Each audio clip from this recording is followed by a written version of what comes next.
Saya waktu nyata di panggung, Bapak, saya mau jaga Bank NTT, saya mau jaga Bapak, saya mau jaga semuanya. Rekaman yang ada, nanti itu di persidangan, nanti kita lihat persidangan. Saya sampaikan apa sambutan beliau? Maunya kau. Ya, saya maunya jaga uang rakyat. Dan kemudian pada waktu rugi itu, kan saya harus sini harus berhenti karena bertanggung jawabnya. Tapi dia dipindahkan ke direktur jangan. Pak Alex yang tersangkut masalah NPM dijadikan dirut. Ya, berarti kan pemegang saham sudah mengangkat di lapor BPK kan sebenarnya. Pemegang saham sudah terlibat di sini. Buktinya Wali Kota Kepulauan itu Pak Jeffrey Ukore menyatakan bahwa itu disisa seluruh. Berharap mereka Bank NTT dalam hal ini kita duduk satu meja. Kita bicara, saya akan mengupas kinerja Bank NTT 31 Desember 2020. Itu ada masalah. Karena apa? Saya mengakses website Bank NTT, dan reksa dan laba rugi saya baca. Saya sebagai seorang bankers yang 26 tahun Bang, sangat paham, apalagi culture Bank NTT. Ada soal di situ, Bang. Ada soal di pencadangan, ada soal di labanya. Ada soal di situ. Banyak penyakit yang tersembunyi di situ harus diselesaikan. Baik penyakit kredit, penyakit macam-macam jangan disembunyi di situ. Ini kan merusak reputasi Bank NTT.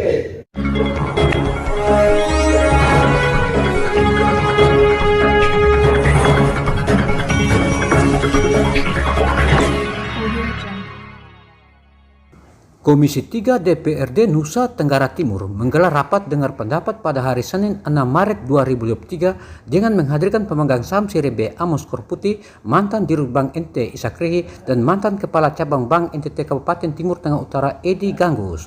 Tujuan dari rapat tersebut guna mendengar keterangan dari Ishak Rihi, Edi Ganggus maupun Amos Korputi terkait masalah yang ada di Bank NTT. Berdasarkan pantauan, rapat dengar pendapat dipimpin Ketua Komisi 3 Jonas Salean berjalan lancar dan tertib. Selengkapnya, simak liputan kami yang berikut ini.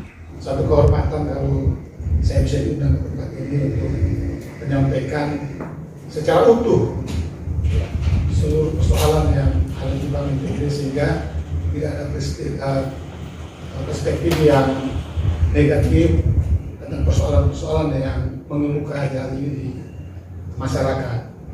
Jadi pertama mungkin saya ngomong bicara dari awal bagaimana kita menjadi direksi, menjadi dirut. Jadi sebenarnya sudah ada persoalan dari sana sebenarnya, muaranya akan dari sana.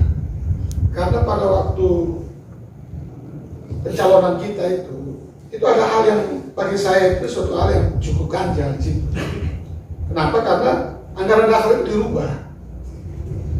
Perubahan anggaran dasar supaya kepala divisi itu bisa jadi dirut.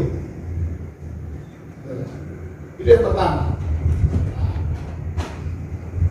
Untuk apa itu dipaksakan kepala divisi jadi dirut pada waktu itu? Ya, karena sebenarnya kan pada waktu kita pencalonan itu kan ada calon-calon dari luar yang masuk, yang belum direksi waktu itu, yang juga ingin menjadi dirut, menjadi direksi. Di lain pihak, rekan-rekan direksi waktu itu tidak bersedia untuk menjadi dirut, mencalonkan diri menjadi dirut pada waktu itu. Sehingga saya waktu itu sebagai kepala divisi senior di Bank NTT, terima kasih Bapak Amos yang angkat saya waktu itu dari kepala bagian langsung kepala divisi, hampir 12 tahun saya jadi kepala divisi. Ya, saya merasa sebagai orang yang lahir dari Bank NTT, ya cukup yakin ya bahwa tidak ada direksi yang berani jadi dirut pada waktu itu. Ya. Akhirnya saya terpanggil, marwah Bank NTT saya itu keluar. Waktu saya ingin hanya menjadi direktur umum, akhirnya saya belokkan di tengah jalan bahwa saya siap menjadi dirut pada waktu itu. Saya beri kesempatan kepada rekan yang lain untuk mencalonkan diri menjadi direktur umum pada waktu itu. Nah, dalam proses pencalonan tersebut, ya akhirnya saya yang keluar dari dirut. Ya, setelah saya dari dirut pada waktu itu, saya sudah merasakan bahwa saya tidak diterima sebenarnya sebagai dirut. Karena ketika hasil fit and proper test itu keluar tanggal 16 Mei, ya, tanggal 21 Mei itu kan direksi itu buat SK mutasi.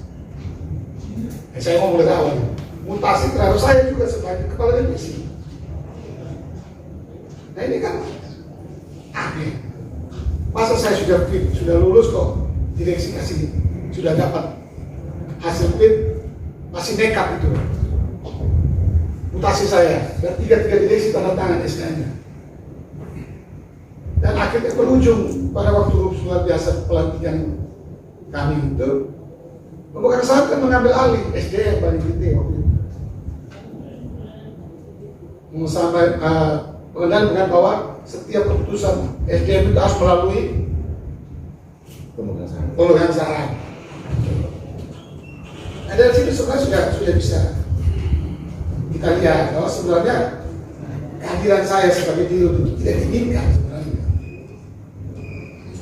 Tapi karena saya mampu menjelaskan, meyakinkan OJK tentang semua hal yang bisa saya lakukan untuk perbaikan Bali PT ke depan, maka saya diterima. Walaupun jadi kepala divisi saya bisa tidak pernah jadi dirut, direksi saya bisa ada di posisi sebagai dirut. Yang kedua, setelah menjadi dirut, Bali PT kan sudah punya banyak persoalan sebenarnya.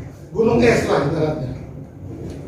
Ya, dari tahun ke tahun setelah Bapak Amos meningkatkan Bali PT dengan kawan kondisi bank itu sehat.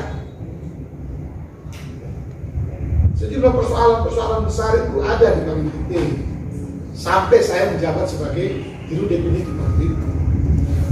Nah, ketika saya menjadi dirut, ya, malah saya waktu itu saya ingin kasih bersih Bali PT. Karena bagaimana Bali PT bisa dipercaya kalau pengelolaannya tidak sehat, tidak akutabel, tidak menggunakan tata kelola yang baik. Nah, bertepatan dengan itu juga BPK itu masuk melakukan pemeriksaan.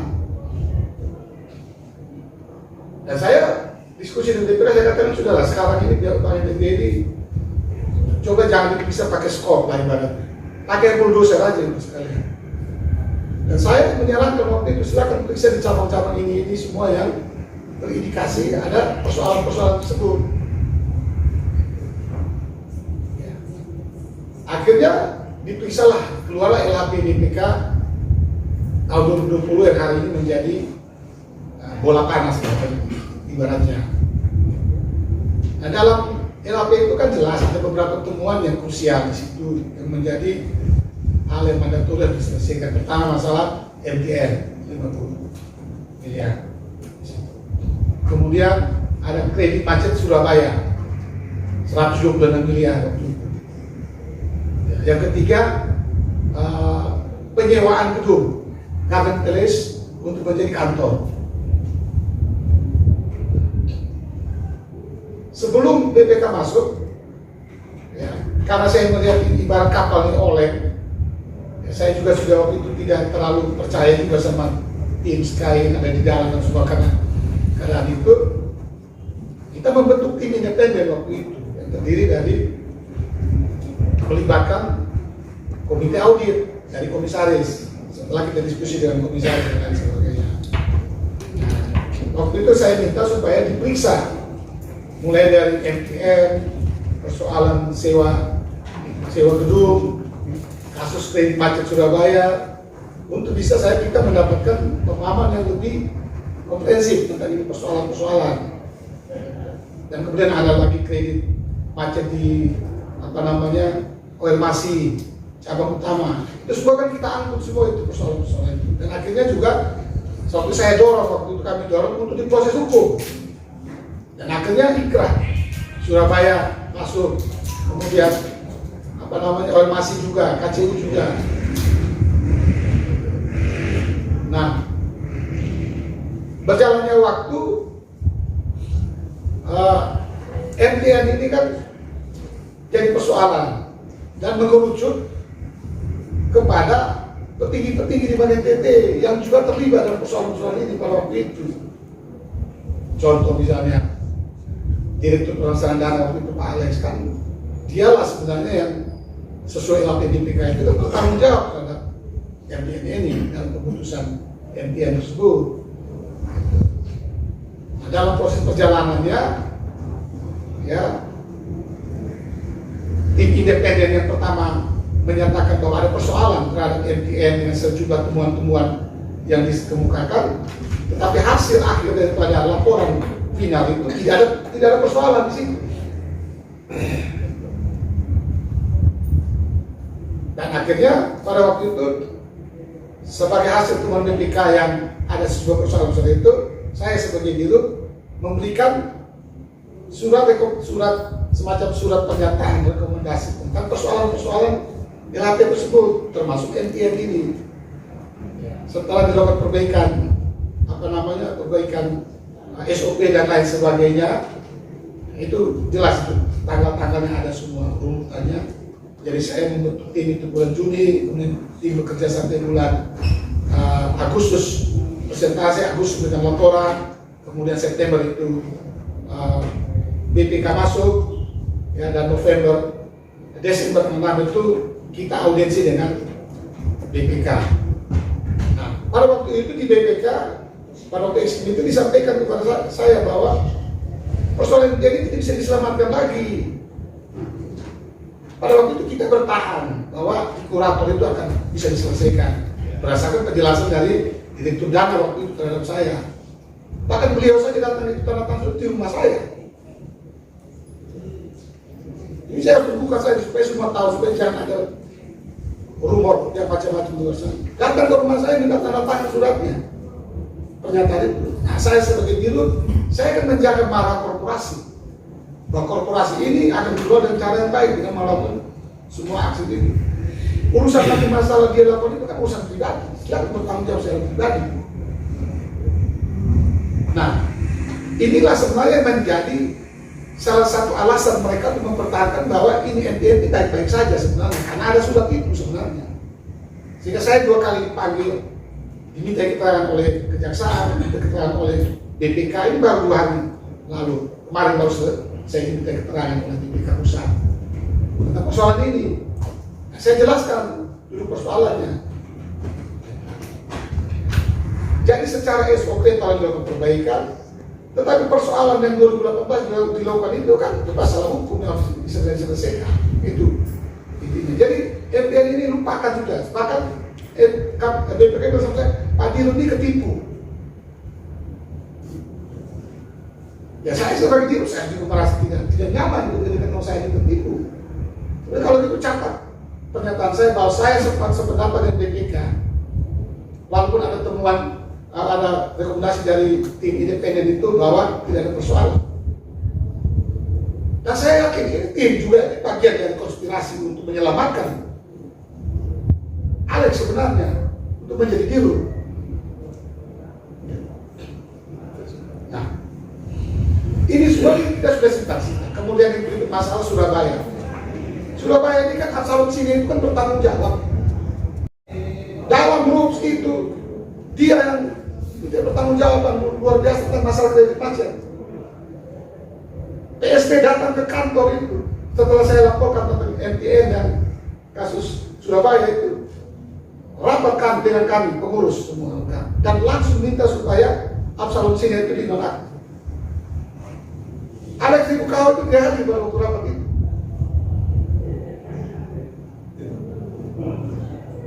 Tidak hadir dalam rapat itu, padahal itu rencananya akan juga dilakukan hal yang sama, karena pada waktu sama saya kasih tahu mereka saya akan datang dan segala macam.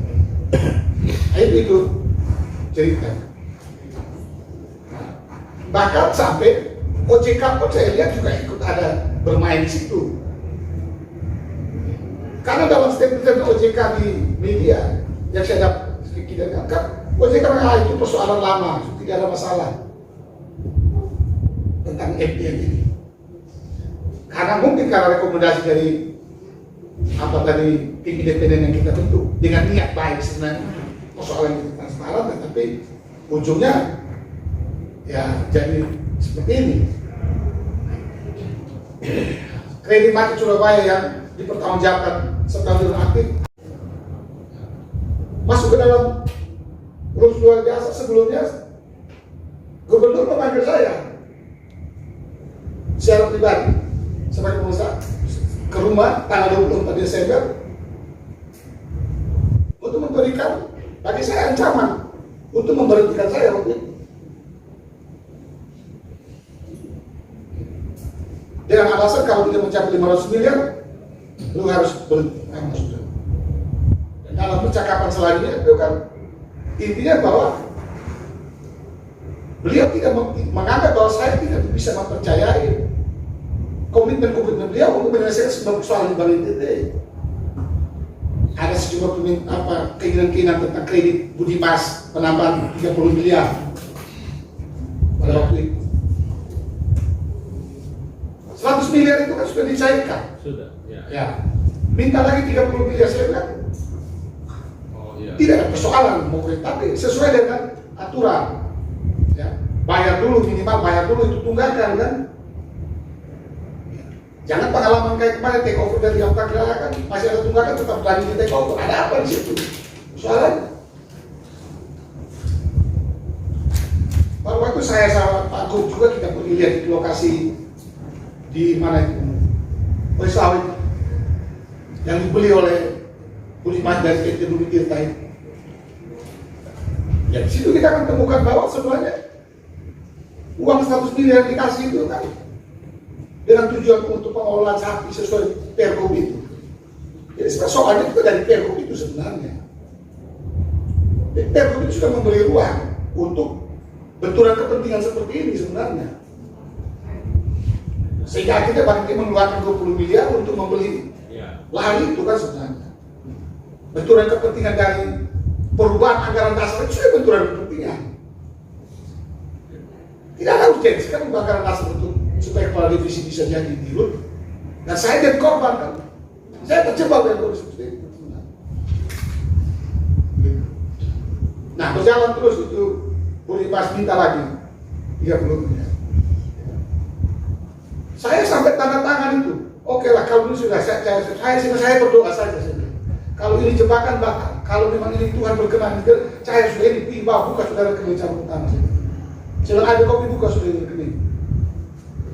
Tapi Tuhan masih tolong agar uang rakyat jangan keluar cara-cara seperti itu. Saya bilang untuk catat saya guys. Sebenarnya saya jadi diri tidak ada satu uang rakyat keluar cara-cara bahwa saya tahu sudah saya sudah tahu saya mau berhenti, saya sudah rasa saya pasti akan berhenti. Tapi saya tetap menjaga marwah saya sebagai diri. Saya sudah rasa itu. Dan itulah yang dipersoalkan. Akhirnya itu minta lagi tambah 35 miliar dari untuk urusan Sophia itu Pak. Sophia. PT Batu Karang Batu minta lagi 35 miliar. Saya juga tidak mau kasih, karena sesuai ketentuan. Pada waktu itu jaminan tidak cukup. Saya bilang oke lah, kalau jaminan tidak cukup sudah lah 6 bulan silakan masukkan jaminannya. Pada waktu saya masih kunci dari diskusi saya bahwa kredit ini boleh cair kalau dilakukan sesuai peruntukan. Kalau diperuntukkan untuk Sophia ya silakan jamin. Kalau tidak ya tidak boleh cair, tidak boleh dicairkan. Nah, dalam pertemuan itulah itu diungkapkan semua oleh Pak Gub tentang sebuah persoalan itu, dan dianggap saya tidak lagi layak sebagai tidak punya kader sebagai pemimpin, tidak berani untuk eksekusi, tidak berani untuk ambil risiko seperti ini. Saya waktu nyata Pak Gub, Bapak. Saya bukan tidak berani, tidak melakukan itu. Saya mau jaga Bank NTT, saya mau jaga Bapak, saya mau jaga semuanya. Rekaman yang ada, nanti itu di persidangan nanti kita lihat persidangan. Saya sampaikan apa sambutan beliau. Maunya kau. Ya saya maunya jaga uang rakyat. Sampai level itu, ini saya mau terbuka saja. Kalau sudah 3 tahun saya bersabar menunggu persoalan ini sudah diselesaikan, tapi tidak selesaikan, maka saya menggugat.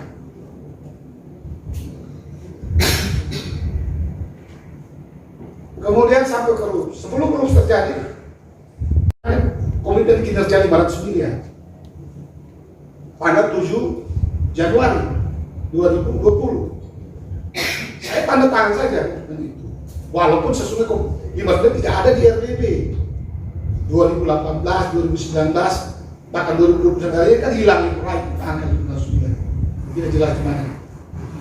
Saya tanda tangan dari etiket baik, karena memang saya sebagai diri saya punya strategi untuk mencapai angka itu. Dan saya sudah lakukan pada waktu itu pinjaman daerah salah satu. Ya. Kemudian penjaminan negara 5,6 triliun yang suratnya juga sudah disampaikan gubernur pada presiden. Bulan Februari saya sudah lakukan itu untuk mengantisipasi semua persoalan ini di Bank NTT. Saya tanda tangan untuk tahun 2020. Jadi saya anggap biasa-biasa tidak ada persoalan di waktu itu. Masuk ke RUPS, agenda RUPS, undangan RUPS, saya yang tanda tangan undangan RUPS. Agenda saya yang tanda tangan dalam RUPS, tidak ada membicarakan tentang persoalan 500 persoalan yang dibicarakan itu luar biasa adalah pertanggungjawaban direktur tentang kredit mati Surabaya waktu itu. Tetapi putusan RUPS luar biasanya menerima pertanggungjawaban pengurus tentang laporan keuangan tahun 2019, ya berarti sudah sah kan? Itu. Poin kedua langsung memberhentikan saya sebagai direktur. Dan kemudian diberi kesempatan untuk berhenti dulu, baru diberi kesempatan untuk mencalonkan diri menjadi dirjen. Jadi kan sudah bagi saya itu merendahkan martabat saya. Saya dulu kan pimpinan direksi. Terus saya bilang POJK. Dirut adalah pimpinan direksi. Tetapi dengan etiket baik demi korporasi dan saya tetap ikut pada waktu itu. Dengan etiket baik menghargai gubernur, pengasahan seluruh. Tapi juga saya tidak diakomodir. Tetapi apakah pernyataan mereka itu membuat saya betul cacat? Dan akhirnya saya juga lulus administrasi itu masuk komisioner OJK yang tanda tangan Ibu Sri Mulyani. Apakah tangan Ibu Sri Mulyani dan tidak ada tanda tangan Frans Gana? Nah, jadi persoalan-persoalan ini dan kemudian pada waktu RUPS itu kan saya harus sini harus berhenti karena pertanggungjawaban. Tapi dia dipindahkan ke direktur jangan Pak Alex yang tersangkut masalah NPN dijadikan dirut. Ya, berarti kan pemegang saham sudah mengangkangi di lapor BPK kan sebenarnya. Pemegang saham sudah terlibat di sini. Buktinya Wali Kota Kepulauan Riau Pak Jeffrey Ukore menyatakan bahwa itu disisa dulu. Substansi persoalannya kan pada waktu NPN itu kan Alex masih di kepala divisi kan, ini dia diterapkan itu. Jadi berarti pemegang saham juga turut ikut serta kalau balik kata kasarnya mengangkat orang-orang yang tidak proper lagi di Bank NTT dengan semua persoalan tadi. Tetapi dengan etiket baik, saya tetap menunggu janji-janji tadi perbaikan Bank NTT itu sampai 3 tahun ini. Bukan saya tidak membuka dari awal. Yang berikut, saya sudah melakukan upaya-upaya ke Ombudsman RI perwakilan NTT itu dari bulan April. Saya sampaikan. Saya sudah klarifikasi persoalan ini ke pemegang saham dari surat tembusan seluruh bupati dan ketua DPR juga saya tembusan. Mempertanyakan kenapa saya diberhentikan. Tidak ada jawaban. Ombudsman juga yang pertama NTT menyatakan bahwa substansi persoalannya itu bukan di ranah Ombudsman. Oke, saya keberatan ke Ombudsman Pusat. Ombudsman Pusat suruh membuka kasus itu bulan Desember. Jadi ombudsman saya ini seperti ini juga persoalan. Bahkan hari ini ketika dia menolak, saya lapor dia ke Komnas HAM. Dia telah melanggar hak orang untuk mencari kepastian hukum. Dan sekarang sudah dimana semua proses di Ombudsman di Komnas HAM. Tidak bisa dibiarkan pada seperti ini. Dan akhirnya gugatan itu saya layangkan dengan etika baik sebenarnya, supaya pemegang saham semua bisa bersikap dari persoalan. Ibarat keluar sudah atau selesai masalah secara baik-baik. Jangan dibiarkan persoalan semua. ujungnya kan ketika orang-orang itu terpelan bantai akhirnya tidak berbuat melawan hukum lainnya akan terbit lagi. Nah, buktinya diberhentikan, buktinya penggunaan media banyak uang perjalanan, buktinya 01A. Pada waktu itu mereka kan minta saya menandakan fakta itu komitmen bahwa kalau mau jadi harus bisa bersama direksi komisaris. Saya bilang kerjasama kamu ke penjahat semua harus kerjasama di mana? Ya, bukti kan jelas 01A dan semua persoalan-persoalan ini. Ya bagaimana saya mau bisa bekerja sama? Tidak mungkin bisa dilakukan itu. Nah terkait gugatan seperti itu, kenapa baru sekarang saya lakukan? Karena saya menunggu dengan terkait seluruh persoalan diselesaikan, dan ternyata tidak diselesaikan. Ya, dengan berat hati saya dan keluarga harus. Kenapa? Karena saya cacat hukum hari ini. Harta dan martabat saya sudah tercemar. Kemudian pada waktu konferensi pers, penguasa pengendali menyatakan bahwa saya diberhentikan karena tidak capai 2 miliar, tidak butuh Superman, butuh tim super tim. Oh, is oke aja, silakan. Tapi hari ini saya masih beri ruang kepada direksi sekarang usaha untuk membuktikan bahwa kamu tim yang super di mana TTI. Silakan kerja di mana. Tapi hari ini kita semua lihat laba menurun, dividen menurun, dan lain semua persoalan. Akhirnya ya saya harus menggugat ini. Menggugat bukan untuk membalas dendam, tapi memperbaiki tata kelola ini kembali dengan baik. Mengembalikan kembali kepercayaan masyarakat terhadap Bank Indonesia, karena pengelolaan hari-hari ini kan penuh dengan berbagai macam penyanderaan seperti ini, benturan kepentingan yang begitu kuat terhadap pengelolaan Bank Indonesia hari ini. Jadi tidak ada yang menyatakan bahwa saya bukan mencari uang, tidak ada. Kalau misalnya ada nanti ganti rugi, kan itu amanat dari undang-undang. PMH 136 dia menyatakan bahwa ada perbuatan melawan hukum ya ganti rugi materi kan. Saya tidak menggugat di perdata di PTN, kenapa? Karena ini kan ranah persero, bukan ranah tata usaha negara. Saya pasti akan kalah kalau tidak ada PTN. Karena gubernur sudah pindah ruang dari tata negara ke persero. Jadi perselisihan antara organ PT itu di pengadilan negeri. Dan kalau juga tidak bisa kita membangkang, tidak membangkang karena kesetaraan saya sebagai pengurus dengan pengusaha kita kan satu. Saya undang PT kita kan setara. Jadi itu yang membuat baik kami akhirnya mengeluarkan gugatan. Jadi mungkin kira-kira itu yang bisa saya sampaikan tentang sejumlah persoalan yang ini pada gugatan yang sudah saya sampaikan, dan nanti saya sampaikan juga tanggal 10 ini kita sudah sering masuk ke mediasi. Ya, kita berharap ya, dari etikat baik saya dan keluarga juga kita ingin semuanya bersama dengan baik dan damai. Tapi kalau tidak pun ya apa boleh buat, kita pasti akan membuktikan semua gugatan kita. Dan semua persoalan kita ngomong ini akan menjadi salah satu bukti gugatan yang kita sampaikan di pengadilan. Mungkin itu dulu dari saya. Terima kasih. Mohon maaf kalau ada kata-kata yang kurang berkenan ataupun saya mohon maaf. Terima kasih telah berkati kita semua. Salam. 11 bulan itu berapa? Dari 500 miliar yang ditargetkan dapat berapa? Jadi baik. Ya. Masalah laba waktu itu, laba kotor yang waktu saya menjawab sudah 402 miliar. Kotor ya. Laba kotor 402 miliar. Ya. Kemudian akibat Ya.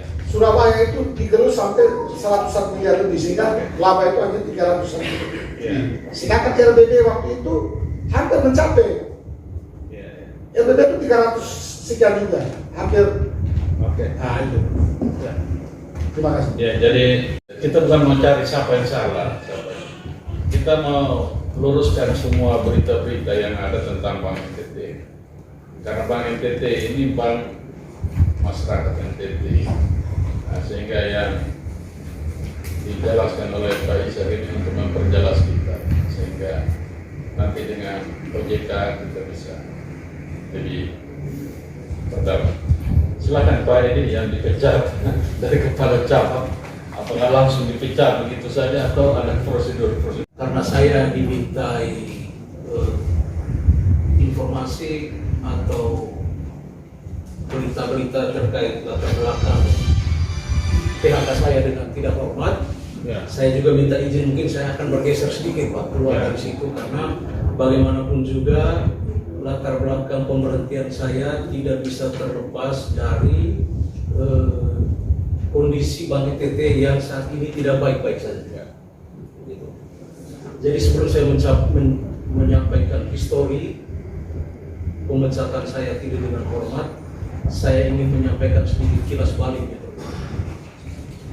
Jadi jauh sebelum saya diberhentikan sebagai kepala cabang di KEPA, saya menjadi salah satu orang dekatnya Pak Ishak ketika beliau menggagas diri untuk menjadi seorang dirut. Kami sama-sama mendesain sebuah program apa idealnya kita membuat Bank NTT ini supaya bisa keluar dari culture jadi seorang bank yang hanya atau orang bank PNS. Jadi kami mendesain itu. Dari diskusi kami menghasilkan beberapa konsep gagasan-gagasan yang pada akhirnya sebagian dari konsep gagasan kami itu di follow up, ditindaklanjuti, dan puji Tuhan hingga sampai akhir masa jabatan Pak Ishak kita bisa mendekati RBB, laba kita bisa mendekati RBB, kemudian NPL pada saat itu juga kami berhasil tekan. Jadi saya diberhentikan dari kepala cabang Bank NTT KEPA itu hanya beberapa bulan setelah Pak Ishak dilengsarkan dari direktur utama.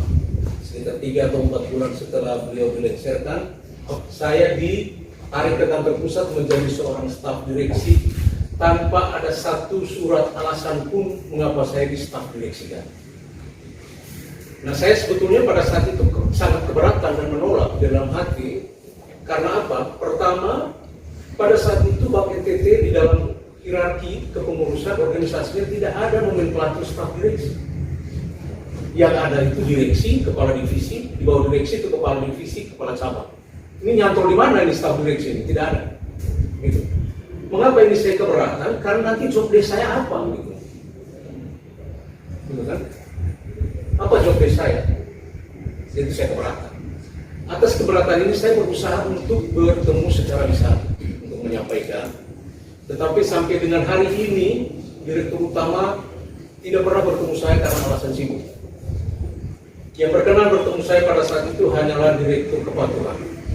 Tetapi jawaban yang saya dapatkan dari beliau juga sangat normatif. Beliau hanya menunjukkan dengan bahasa tubuhnya, "Yuk, ada masalah apa dengan di sebelah?" Dengan ke ruangan Pak Dirut. Ya, kalau saya diskusi sudah model begini ya, saya pikir saya sebagai seorang yang sangat mania dengan diskusi tidak perlu terima. Ya sudah, saya maklumi keadaan dan kondisi kemampuan mereka segitu saja pada saat itu. Sampai hari ini, itu yang membuat saya sedikit agak lega berhadapan dengan mereka karena saya tahu persis kapasitas dan kompetensi mereka cuma segitu kan. Gitu.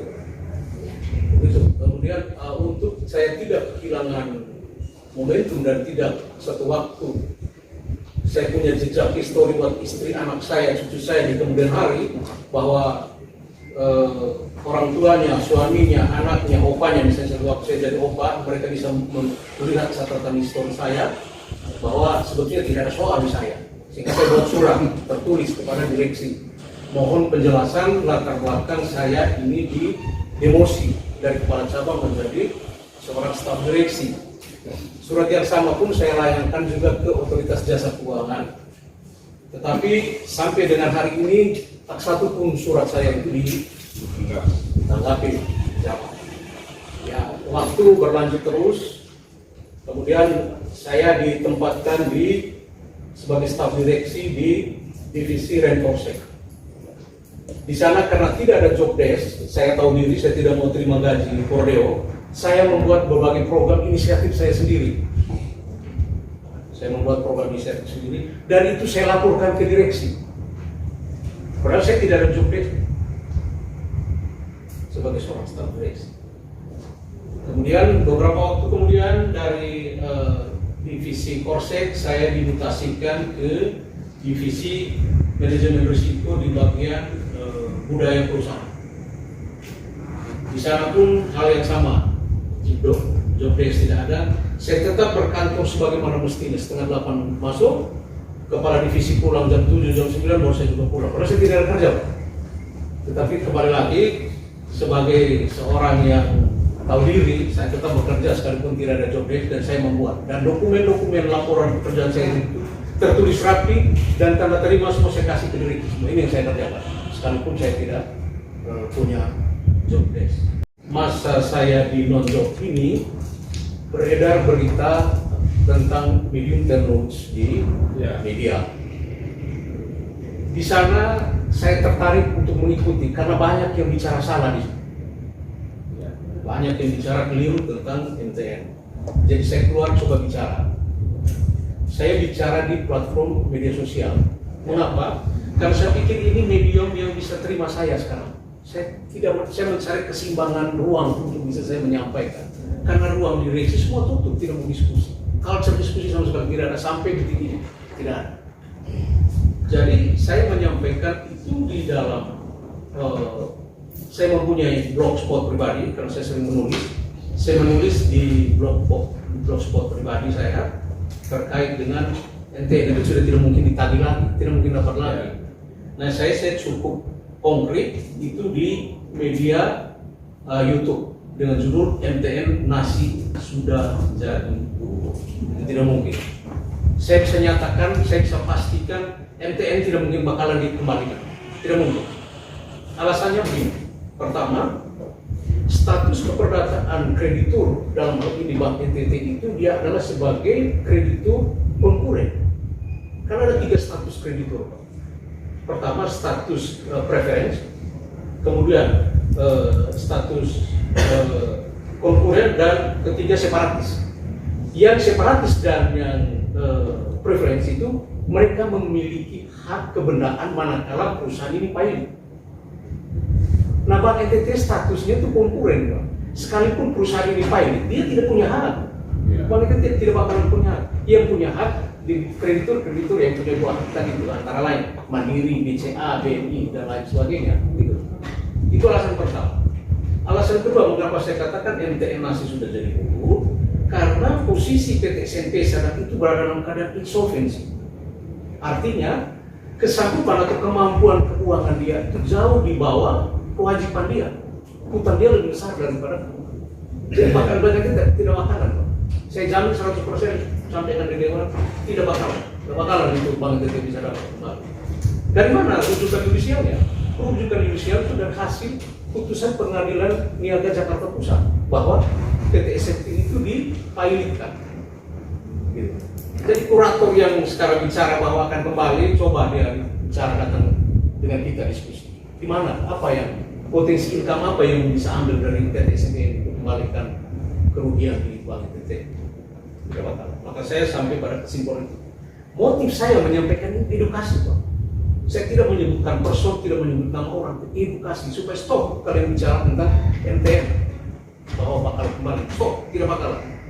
Ini edukasi. Tetapi rupanya edukasi saya ini bukan ditanggapi dengan edukasi atau dalil saya tidak dianggap dalil oleh direksi, tetapi dalil saya ditanggap dengan SK pemecatan. Gitu. Jadi bagaimana kultur diskusi ini bisa jalan kalau kita membangun dalil, membangun argumen, tidak dipanggil untuk kita diskusi, malah kita diberikan SK pemecatan. Tapi puji Tuhan Pak, saya coba berbesar hati karena kembali tadi seperti saya sampaikan Bapak Ibu sekalian, saya satu orang yang sangat memaklumi kemampuan dan kapasitas orang. Hanya segitu aja kemampuan mereka, tidak bakal bisa lebih. Bank NTT tidak mungkin Pak, kalau dalam manajemen seperti ini bisa bangkit, saya tidak yakin. Bapak bisa lihat 3 tahun terakhir selepas kami, termasuk saya yang membidangi bersama Pak Ishak, selepas kami itu dividen turun, laba turun, dan NPL naik. Kita harus jujur katakan, tidak menunjukkan bahwa memang style dari cara memimpin ini sekarang bermasalah. Di mana bermasalahnya? Di bermasalahnya itu ada begini, Pak. Pertama, ada di profil risikonya. Profil risiko bank itu ada 8 risiko. Dan sekian banyak risiko, ada 2 yang terekspos sangat besar. Pertama itu adalah di risiko kredit atau yang setara dengan itu. Bank NTT saat ini sedang terekspos oleh risiko kredit dan setara. Yang setara dengan itu seperti surat berharga tadi itu. LTN.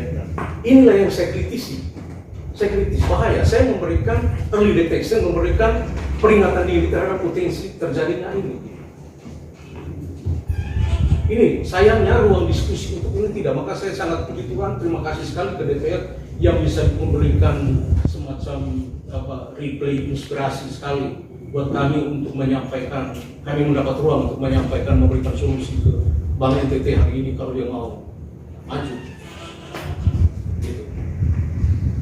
Risiko pertama di risiko kredit, kedua di risiko hukum. Bank NTT saat ini terekspos dengan risiko hukum. Begitu banyak persoalan-persoalan hukum yang muncul ke permukaan dan sekarang masih ada di dalam tanah yang naik ke permukaan sedang ada. Tetapi itu semua ditutup, dibungkam. Hanya satu orang saya saja sekarang yang berani untuk keluar menyampaikan ini. Sekalipun saya tahu risikonya. Risikonya seperti ini, Pak. Saya sampai hari ini sudah dipecat, Pak. Saya 11 bulan ini tidak terima gaji, Pak. Saya memuliakan 2 orang anak, 1 anak SMA. Saya tidak terima 1 sen. Tidak 1 rupiah pun saya terima dari Pak. Saya hidup hanya dengan kadang-kadang saya ojek, kadang-kadang saya kerja ternak di rumah. Bagaimana saya membiayai anak istri saya. Sampai hari ini begitu. Jadi saya tetap menjalankan, konsisten untuk menjalankan itu dengan sebuah harapan satu waktu ada yang ada yang terbuka gitu, untuk bisa mendengar, melihat apa sebetulnya di balik peristiwa-peristiwa ini. Puji Tuhan DPR sangat cantik, sangat elegan, piawai sekali membuat inovasi, mempertemukan kami membicarakan ini, sehingga nanti ini bisa disampaikan. Itu di risiko hukum. Kemudian yang kedua ada di GCG, Pak. GCG itu Good Corporate Governance. Bank NTT sedang terekspos masalah besar di GCG, tata kelola perusahaan buruk.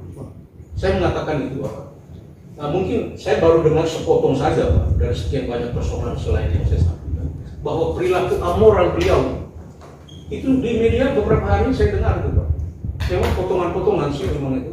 Ada rekaman pembicaraan yang mengarah kepada perilaku amoral. Ini GCG buruk benar nih, Pak. Buruk benar ini. Tata kelola perusahaan yang tidak betul itu. Nah, memang itu baru potongan-potongan. Harap saja satu waktu kita bisa mendapatkan rekaman yang utuh tentang perilaku amoral yang dilakukan oleh seorang direksi terhadap bawahannya. Selain perilaku amoral yang dilakukan oleh itu, yang ketiga adalah rentabilitas. Rentabilitas ini menyangkut kemampuan finansial Bank NTT hari ini tidak baik-baik saja. Bapak-bapak sudah sendiri melihat di media juga mengatakan bahwa 3 tahun terakhir ini laba Bank NTT, kemudian dividen Bank NTT, NPL Bank NTT semua lagi anjlok.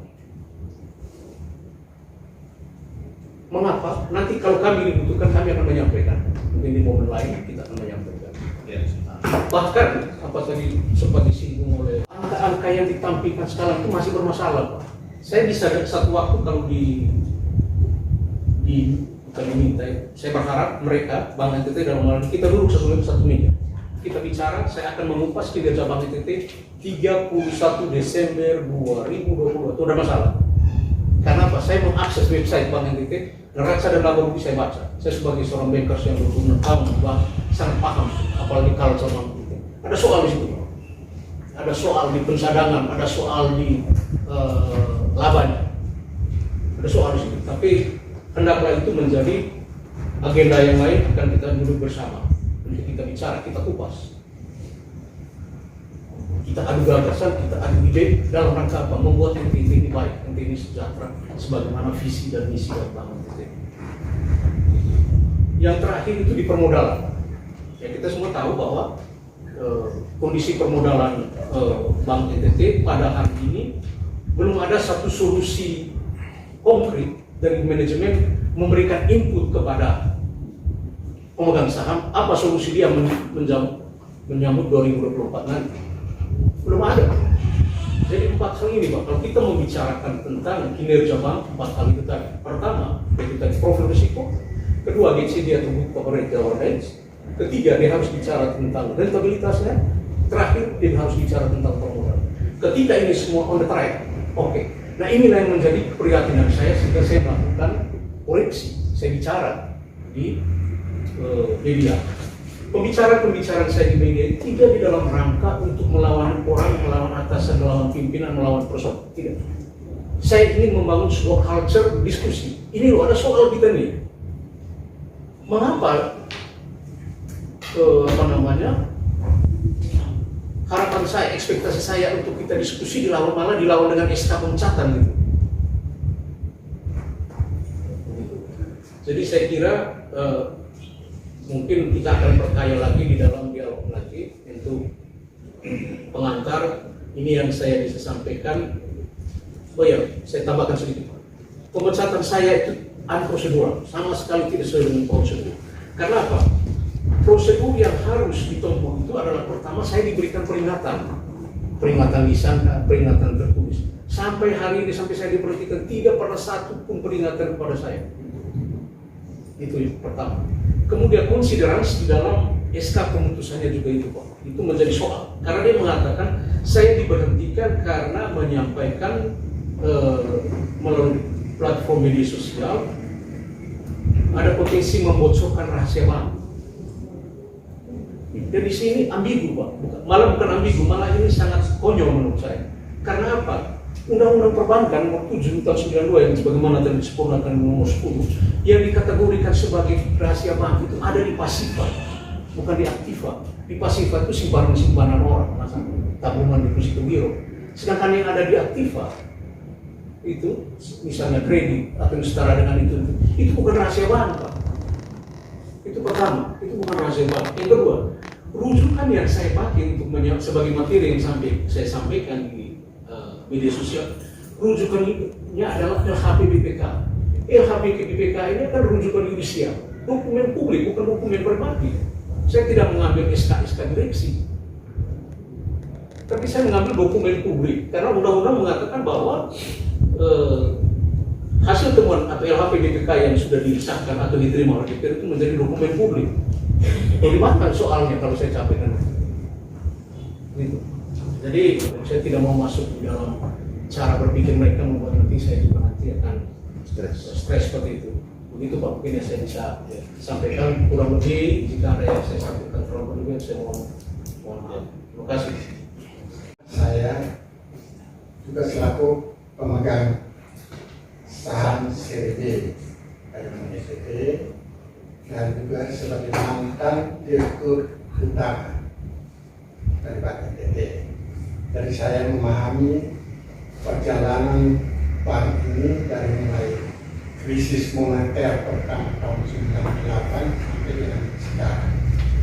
Jadi tadi Bapak Ketua Komisi sudah sampaikan, Bapak Yonas ini juga mengikuti perjalanan perkembangan pertumbuhan Bank NTT ini sampai dengan saat ini.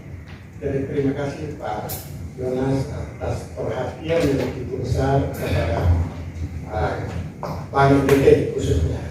Kenapa saya sering bicara di medsos?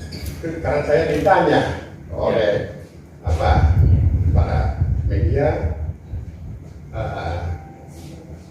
mereka kemana-mana, pengurus tidak ada yang mau menerima. Jadi datang ke saya sebagai salah satu pemegang saham. Jadi saya menjawab semua pertanyaan yang ada di media itu, dan saya mendengar banyak tulisan-tulisan di media. Karena saya menetap di Jogja. Dari media-media itu, ya sebagian besar benar kalau saya melihat. Dan saya juga mendengar keluhan-keluhan dari para karyawati Bank NTT sampai dengan saat ini. Sebagian besar mengeluh kondisi bank, tapi mereka tidak berani untuk mengeluarkan suara. Takut dipecat, takut dihukum, takut dikasih pindah. Mereka mengeluh kepada saya. Jadi saya walaupun di Jogja, saya mengikuti perkembangan itu terus. Jadi apa yang diangkat oleh media, yang fokus saya bicara sebagai tanggung jawab saya melihat ketidakberesan, itu pertama, tidak ada keharmonisan di dalam kepengurusan. Pengurus itu adalah direksi dan komisaris. Dan komisaris itu sebagai pengawas dan direksi sebagai yang melaksanakan kegiatan operasional perbankan bank sesuai dengan amanat terus dan rencana kerja atau RDD yang telah ditetapkan oleh terus itu harus dilaksanakan oleh direksi dan diawasi oleh komisaris. Kenyataan yang saya lihat bahwa si komisaris ini sudah ikut bermain campur tangan dalam kegiatan operasional. Ini yang merusak kondisi pengurusan Bank NTT ini.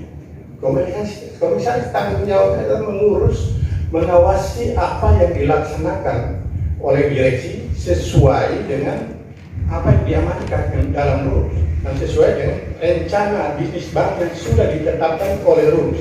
Di luar daripada itu tidak. Ini kalau sudah ikut bermain di dalam ya rusak seperti ini.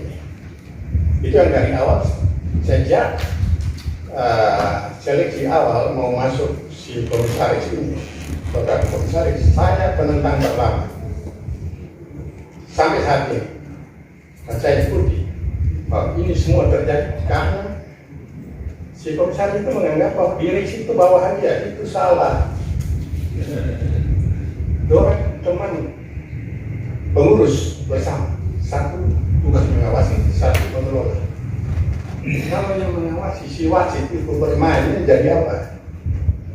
Satu contoh yang saya kasih sampaikan pada Bapak Ibu sekalian adalah untuk menyeleksi karyawati yang mau jadi karyawan NTT, yang mau jadi pejabat, semua harus lewat mereka yang seleksi dengan membayar satu kali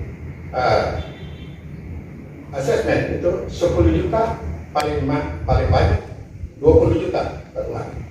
Ini sudah berjalan 2 tahun dan saya yang temukan itu, saya sampaikan di media bahwa ini tidak benar. Ini hanya memperkaya diri sendiri. Itu 10 juta sampai 20 juta ini apa honor atau apa dia? Honor ya Pak? Ya. Itu sudah berjalan 2 tahun. Saya sampaikan ke Dirut, Pak Alex Rukaro. Saya ke ruangannya, ini Pak Alex, dia bilang tidak ada SK itu hoax. Saya bawa SK-nya kasih. Entah.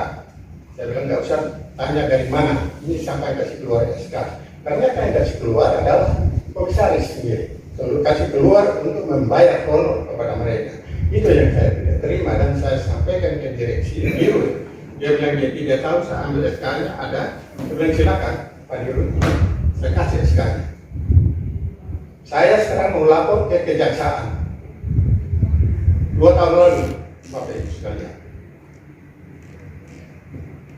Dan dari Pak Dirut itu minta saya supaya jangan, minta tolong supaya sabar, karena kita masih dalam pemeriksaan untuk tingkat kesehatan. Oke, kalau begitu saya tunggu dan saya tidak lapor. Kemudian makin banyak berkembang masalah-masalah yang terjadi di dalam Bank NTT ini. Ada pemecatan tidak ada yang hormat, ada kredit tidak beres, katanya kredit fiktif, ada pembelian MPN, tapi saya tidak tahu persis masalah itu.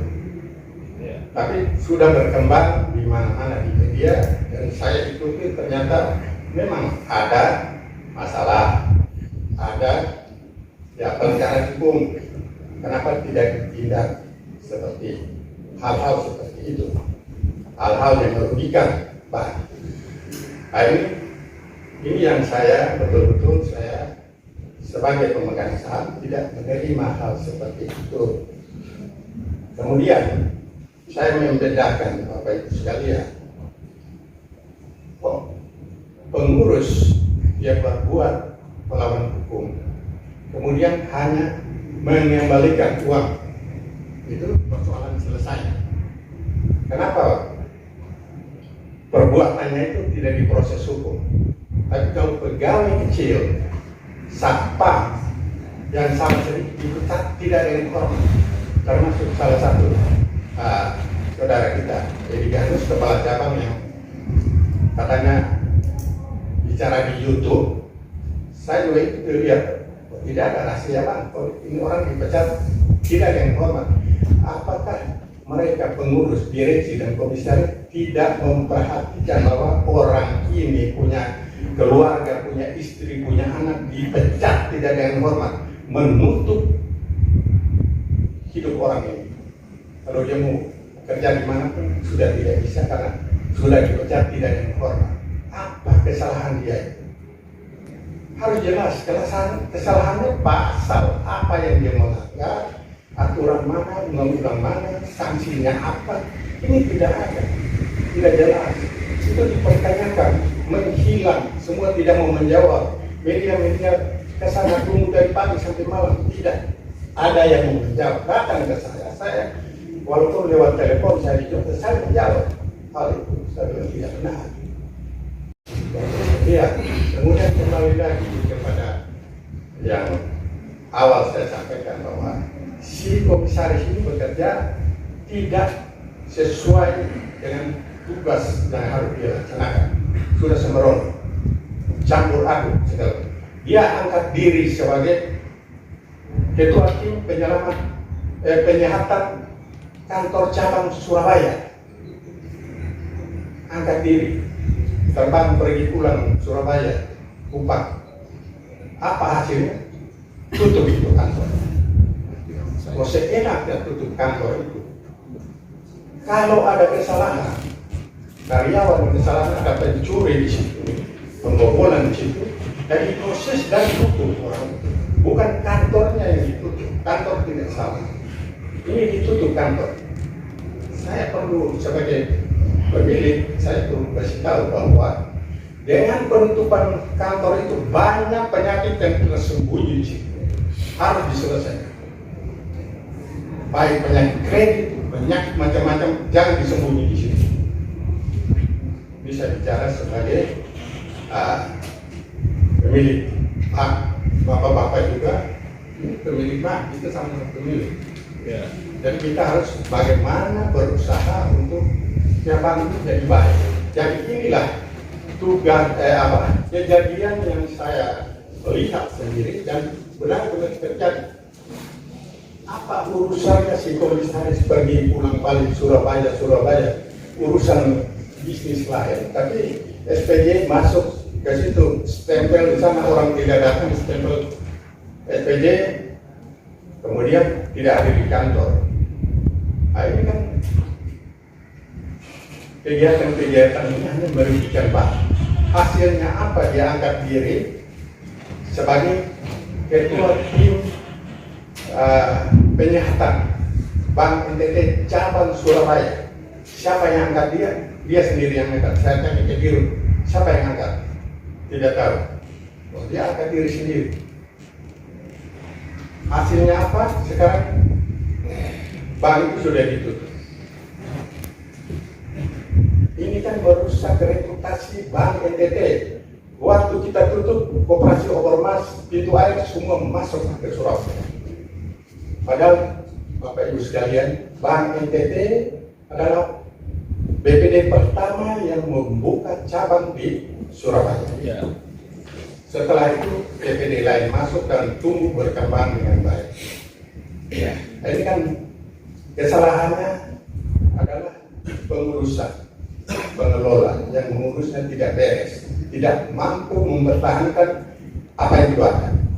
Kita tadi Pak Ketua bangun dan Surabaya 3 tahun tidak urus ini, orang tutup menit tertutup. Coba bongkar itu mereka tutup itu, penyakit banyak tidak. Ini yang saya sampaikan kepada Bapak Ibu sekalian. Jadi terima kasih sudah mengundang kita semuanya. Saya kira Pak Ishak nanti akan menyampaikan sebagai mantan dirut. Jadi kejadian-kejadian apa yang terjadi sampai muncul saat ini, saya kira Pak Ishak lebih tahu jelas. Kemudian yang satu lagi, saya sebagai mantan dirut melihat bahwa kekurangan kita dalam menghadapi persaingan dan perubahan kondisi dan penggunaan digital semua pada online, sistem kita masih kurang baik, kurang bagus. Laba berapa apa itu masih belum jelas, perlu di audit ulang. Saya lihat keganjilan angka-angka. Kalau saya mantap dari situ, saya bisa membaca itu. Kalau ke umum mungkin kurang bisa membaca. Jadi kalau mau lihat apa laporan-laporan itu masih belum ada. Harus diaudit ulang. Kalau untuk audit ini barang-barang elektronik seperti ini harus ada audit forensik. Jadi tahu benar rumus-rumus yang dipakai, jangan sampai orang sudah bayar lunas juga masih hitung bunga begini, berarti bunga ini masih dia akan masuk ke pendapatan masuk ke laba. Itu yang seperti Pak Punggu sudah saya baca-baca juga sebenarnya sudah masih banyak yang perlu dibenahi oleh direksi dan komisaris, kemudian ditindaklanjuti oleh kita sebagai pemilik bank ini, Bapak Ibu Dewan semuanya mewakili rakyat ini diwakili oleh gubernur, tapi Pemda itu adalah legislatif dan eksekutif sama-sama, uangnya uang rakyat. Dan ini yang saya terus terang saya ribut terus supaya semua harus dikelirkan agar bank ini dengan tujuan bank itu paling utama adalah mensejahterakan masyarakat. Sudah sampai di mana? Ya, kalau sekarang kita melihat bahwa sudah membiayai kredit mikro kecil, kredit merdeka bunga, merdeka jaminan, merdeka segala macam. Ini kalau saya begini, Bapak Ibu sekalian, ada program tanam jagung panen sapi dari kredit merdeka. Nanti bank ini bukan panen sapi, dia panen sayur kol, yang sayur kol itu kolektibilitas kredit. Jadi sekarang ini nanti dia akan kol 2, kol 3, kol 4 sampai kol 5. Akhirnya macet total. Yang ikut siapa? Bank. Jadi ada program-program seperti itu, harusnya bank tetap melaksanakan sesuai ketentuan bank atau prinsip hati-hati dengan orientasi bisnis. Tidak ada yang gratis. Masyarakat tidak rasa berat untuk membayar bunga, tapi harus jelas. Kasih kredit, ada pembinaan, pengawasan, terus sehingga dia bisa bertumbuh, berkembang, menjadi besar. Tujuannya begitu, bukan angkat kasih lepas tanpa peduli, hanya daftar nama, tidak tahu dia orang yang benar siapa, daftar nama-nama untuk kredit merdeka ini, mungkin lewat dinas saja sampai di situ orang bank tanpa melihat, mempelajari, menjalankan ketentuan yang harus dilaksanakan, bukan angkat kasih. Jadi banyak kesalahan di bank juga, bukan kita kasih salahkan di pemerintah. Pemerintah punya tujuan bagus, tapi pelaksana di lapangan itu masa bodoh. Kerja tidak ikuti aturan. Jadi saya tambahkan sedikit lagi. Sebenarnya kredit ini tidak akan bermasalah, tidak akan macet. Karena pemerintah sudah mengatur, ya, kasih kredit ada penjaminan, ya, dijamin lembaga penjaminan, ada jam krida, jam krindo, asuransi, semua kredit BPJS ini juga sudah ada jaminan. Tapi pelaksanaan di lapangan yang tidak betul. Ini yang perlu kontrol dari kita semua supaya apa yang direncanakan dapat dilaksanakan dengan baik.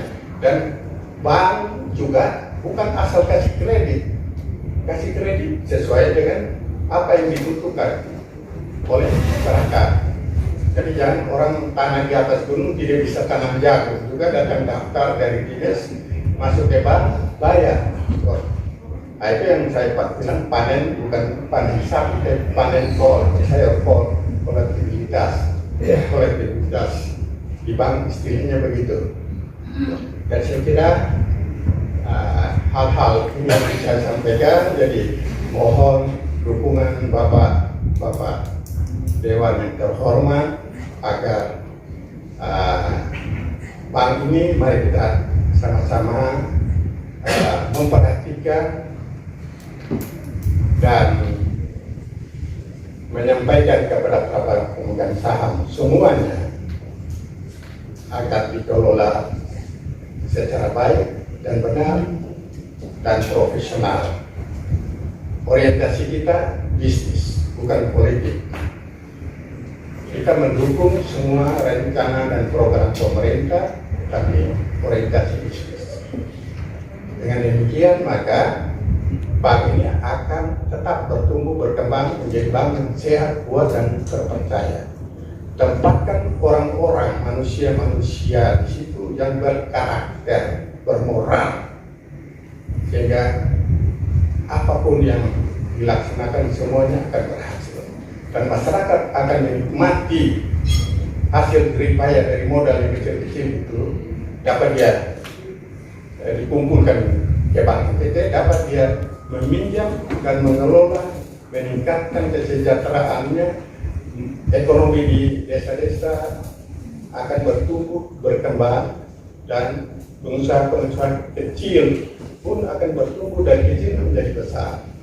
Saya kira ini yang dapat saya sampaikan kepada Bapak Ibu sekalian supaya kita punya pemahaman yang sama, memperhatikan bank ini untuk dikelola, diurus dengan baik. Dan juga teman-teman media yang ada di sini, saya kira ya, mari kita menyampaikan yang benar, yang sebenarnya, dan bagaimana jalan keluar untuk memperbaiki bank ini, dan tulislah apa yang benar untuk membangun. Kira itu yang dapat saya sampaikan. Terima kasih Pak Ketua dan Bapak Ibu anggota Dewan yang terhormat. Kami Komisi 3 lebih bersikap nanti setelah tanggal 16 Desember. Setelah Pak Gubernur berhenti baru kita mulai. Karena kami merasa bahwa ada intervensi politik yang cukup kuat. Saya mau orang diangkat dari bank NTT yang berprestasi. Kalau orang dari luar itu sudah kesulitan, karena dia tidak paham tentang internal. Tapi orang mulai dari kepala yang di tingkat bawah sampai dari kepala cabang, sampai dari divisi dan sampai dari direktur, baru diangkat dari biro, itu dia punya pemahaman, tahu persis karena dia ada sendiri bank. Jadi waktu itu saya tidak setuju. Saya masa orang di bank itu tidak ada yang berprestasi bisa jadi biro, sehingga harus bawa orang dari luar. Ini kan beliau di bank UKOPI Pak itu. Ya, tapi karena ini keputusan yang orang lain memutuskan, kita memberikan saran, tidak lain memutuskan, itu mungkin hasilnya. Dan saya terus terang, ketika waktu pemberhentian Pak Isa, saya juga agak kaget. Apakah memang ukuran seorang biro itu hanya 500 keuntungan laba harus 500 miliar itu menjadi tidak ada pertimbangan lain, itu juga aneh. Ini untuk memperkaya kita ya, sehingga kita tidak dengar informasi-informasi yang macam-macam dari orang yang bukan punya kompetensi. karena itu dari Bapak Amos, Bapak Isa dan Bapak Idi, kita tidak benci bank, kita sayang bank itu. Cuma pengelola bank, pejabat-pejabat di dalamnya ini, yang tadi sudah Pak Idi kasih gambaran Pak Isa.